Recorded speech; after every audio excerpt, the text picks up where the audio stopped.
भक्तों, जय काली जय तारा के कनिष्ठ साधक का एक चैनल जयकारा जय तारा चैनल में आप सबों का हार्दिक अभिनंदन है। भक्तों, आज एक विशेष चर्चा मैं करने वाला हूं। बहुत से ऐसे यज्ञ होते हैं जिन यज्ञों में पशु की हिंसा अनिवार्य होती है। वो वैदिक यज्ञ हैं, वेदों में उन यज्ञों का वर्णन है और उन यज्ञों में जो हिंसा होती है वो हिंसा नहीं है, वो पाप नहीं माना जाता। इसीलिए कहा है वैदिकी हिंसा हिंसा न भवति। वेदों में प्रोक्त जो हिंसा है वो हिंसा नहीं होती। मां हिंस्यात् सर्वभूतानि, ये वेद कहता है किसी जीव की हिंसा मत करो। लेकिन वही वेद जब कहीं पर हिंसा करने के लिए कहता है तो फिर वही धर्म है, क्योंकि धर्म अधर्म का निर्णय वेद करता है। एक ही वस्तु काल, पात्र, व्यक्ति और स्थान के भेद से धर्म और अधर्म बन जाता है। इसलिए धर्म अधर्म का निर्णय हमारी बुद्धि से नहीं होता। धर्म अधर्म का निर्णय वेद शास्त्र के आधार पर होता है।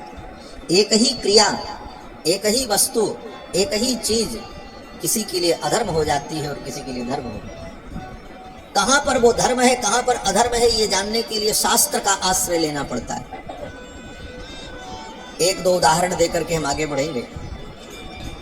जैसे किसी भी मरे हुए जीव की हड्डी अपवित्र होती है। कोई भी मरा हुआ जीव, चाहे मनुष्य हो चाहे पशु हो, मर गया, अब उसकी हड्डी, उसका मांस सब अपवित्र है। लेकिन शंख पवित्र, वो भी तो हड्डी है। शंख क्या है? हड्डी ही तो है। शंख हड्डी है लेकिन वो पवित्र है, क्योंकि शास्त्र ने उसको पवित्र कहा है। अन्यत्र हड्डी जो है वो अपवित्र है, लेकिन शंख के रूप में हड्डी जो है वो पवित्र है। वो इतना पवित्र है कि उसको मुख में लगा करके बजाया जाता है। मुख में लगने पर मुख अपवित्र नहीं होता, अपितु उस मुख के लगने से शंख अपवित्र होता, उसको धो के रखना पड़ता है।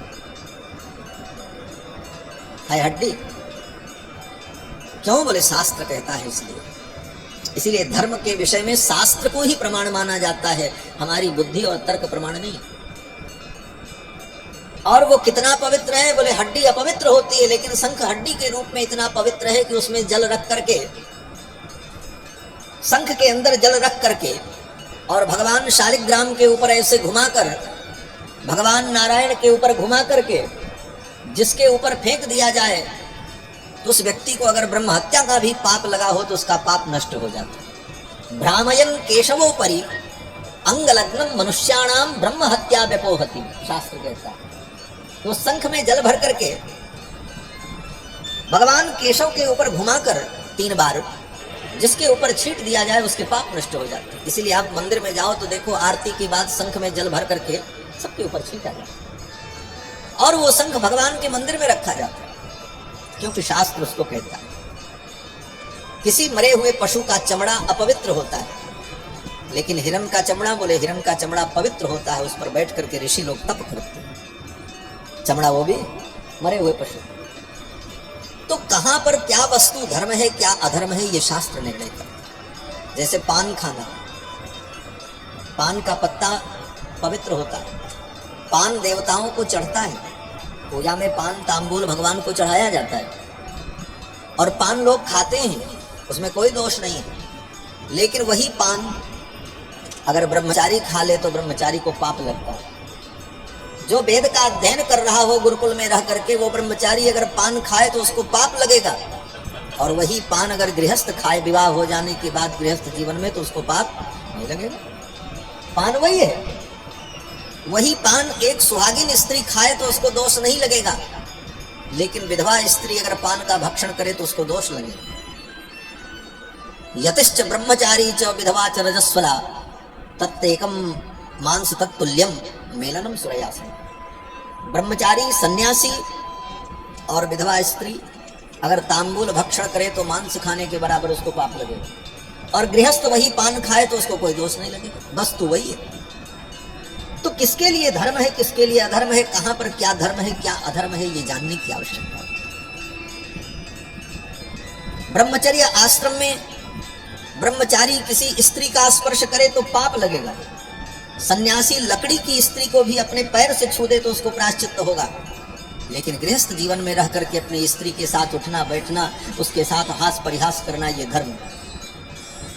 और वही व्यक्ति सन्यास ले ले तो सन्यास ले लेने के बाद वो अपनी स्त्री को भी अगर छुए तो उसको पाप लग जाए।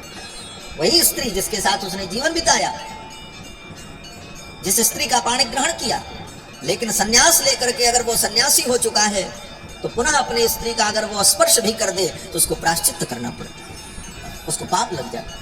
तो धर्म अधर्म की गति बड़ी सूक्ष्म है। शास्त्र किसके लिए क्या कहता है, कैसे कहता है, उसका पालन करना, यही धर्म का वास्तविक स्वरूप है। इसलिए कहा क्या धर्म है क्या अधर्म है।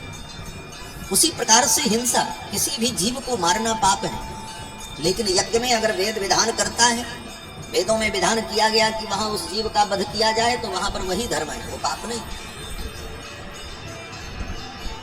और बड़े बड़े यज्ञों में ऐसे विधान किए जाते हैं, उसके पीछे बहुत बड़ा विज्ञान है।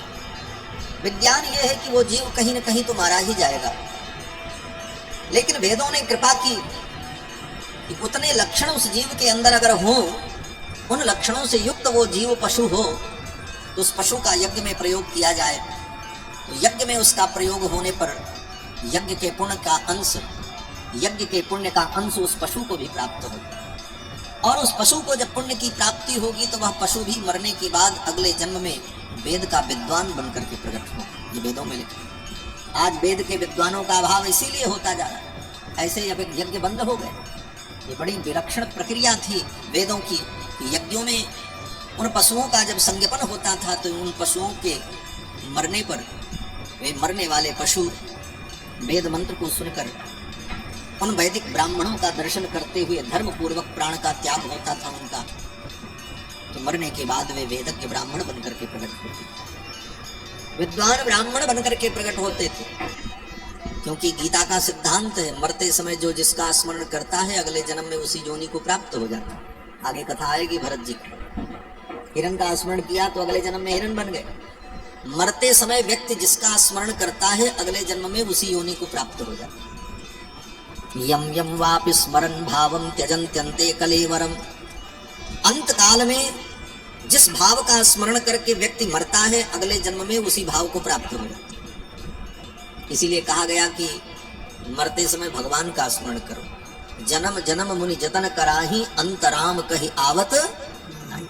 इसीलिए मुनि लोग महात्मा लोग जतन करते हैं कि मरते समय राम जी का नाम आ जाए। राम जी का नाम आ जाएगा तो राम जी को प्राप्त हो जाओगे। और संसार के प्राणियों का स्मरण हुआ तो मरने के बाद वही जन्म तुम्हें मिल जाएगा।